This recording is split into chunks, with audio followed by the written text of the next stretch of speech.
같이 사는데도 혼자 사는 것 같은 분들 계시죠? 이 말이 가슴에 꽂히셨다면 오늘 영상 끝까지 보셔야 합니다. 옆에 사람이 있는데 외롭다면 이건 그냥 넘어갈 일이 아니죠. 아무도 없는 것보다 있는데도 느껴지지 않는 게 더 힘들고 무서운 겁니다. 내가 이상한 건가? 내가 너무 예민한 건가? 이런 생각이 드셨다면 이상한 거 절대 아닙니다. 그런데 이 기분이 평생 간다면 어떨까요? 지금만이 아니라 10년 후, 20년 후까지 이 감각이 계속된다면 그 생각만으로도 숨이 막히죠. 실제로 사주에는 이런 흐름이 이미 담겨 있는 경우가 있습니다. 오늘은 그 이야기를 해보려 합니다. 처음엔 다 괜찮아 보였죠. 대화도 됐고, 같이 웃기도 했고, 설레기도 했었습니다. 이 사람이다 싶었죠. 근데 시간이 지나면서 달라지는데요. 조금씩, 아주 조금씩. 처음엔 몰랐습니다. 그냥 바쁜가 보다, 피곤한가 보다 그랬죠. 그러다 어느 순간 말이 안 통하는 순간이 눈에 띄기 시작합니다. 내가 한 말을 잘 못 알아듣고, 내가 원하는 걸 모르고, 내가 힘들다는 걸 모르게 됩니다. 그 순간이 가장 힘들지요. 왜 나만 이렇게 느끼지? 왜 나만 힘들지? 남편은 멀쩡해 보이는데 부인만 뭔가 계속 부족한 느낌. 이 감각 경험하신 분들은 잘 아실 겁니다. 이런 분들에겐 공통적인 패턴이 있죠. 이상하게 계속 타이밍이 어긋나는데요. 내가 다가가면 상대가 물러나고 상대가 다가올 땐 내가 지쳐 있죠. 계속 엇갈립니다. 중요한 순간마다 특히 더 그런데요. 가까이 있어도 정이 안 붙죠. 같은 공간에 있는데도 어딘가 유리벽이 있는 것 같고 손을 뻗으면 닿을 것 같은데 실제로는 닿지 않는 느낌. 노력은 하지요. 더 잘 해보려고 많은 노력도 합니다. 그런데 거리감이 그대로이고 노력이 닿지 않는 느낌. 여기서 대부분 무너집니다. 내가 잘못한 건가? 우리가 잘못된 건가? 같이 밥을 먹어도 어색하고 뭔가 말을 해야 되는데 딱히 할 말이 없지요. 대화를 시작해봐도 공기가 무겁습니다. 아니, 무거운 건 아닌데 가볍지도 않습니다. 뭔가 어딘가 막히는 느낌. 작은 말에도 상처가 쌓이죠. 큰 싸움이 아니고 그냥 말 한마디, 그냥 표정 하나. 근데 그게 마음에 오래 남습니다. 한 번, 두 번, 세 번. 점점 말을 아끼게 되죠. 말했다가 상처받기 싫으니까, 말했다가 무시당하기 싫으니까, 오히려 말하지 않는 게 속 편합니다. 결국 혼자 있는 시간이 편해지죠. 이 순간이 정말 무섭습니다. 같이 있는 것보다 혼자가 편하다는 게 이게 무너지기 시작하는 신호입니다. 이 부분에서 대부분 고민하게 되죠. 실제 상담에서 이런 부인이 계셨죠. 결혼 10년 차 분이었는데요. 매일 외롭다고 부인은 말합니다. 배우자는 특별히 나쁜 사람이 아니었죠.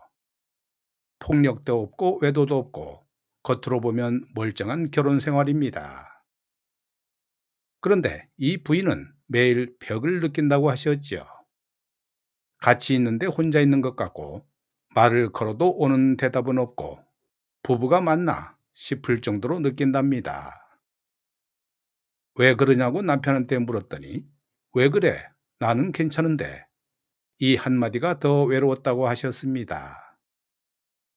부인이 느끼는 이 감각을 남편은 전혀 모르는 거지요.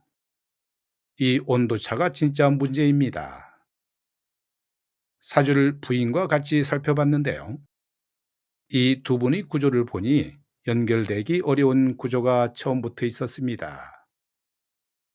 이게 운명이라는 게 아니라 흐름이 있다는 거지요. 그 흐름을 알아야 어디서 뭘 바꿔야 할지 방향이 잡힙니다. 모르면 그냥 버티고 버티다 무너지겠죠. 실제 상담자 중에는 이런 분들 정말 많습니다. 이 상태가 계속되면 어떻게 될까요? 감정이 메말라가고 처음엔 외롭고 서럽고 억울합니다. 그런데 시간이 더 지나면 그 감정조차 없어지고 무감각해진다는 말입니다. 대화는 끊기고 일상적인 것만 주고받지요. 밥 먹었어? 응. 오늘 어땠어? 그냥 형식만 남습니다. 이런 상황이 노년까지 이어질 수 있죠. 아이들 키우느라 먹고 사느라 정신없이 살다 보면 어느 순간 둘이 남게 되고 그때 남은 게 없으면 그게 가장 무섭습니다.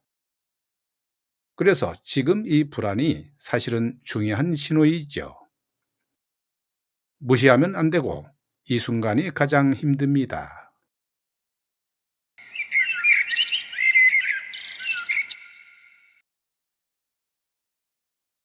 방법이 없는 건 아니죠.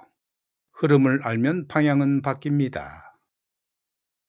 다만 방법은 사람마다 다른데요. 이 부분이 중요합니다. 같은 증상이라도 원인이 다르면 방법이 다릅니다.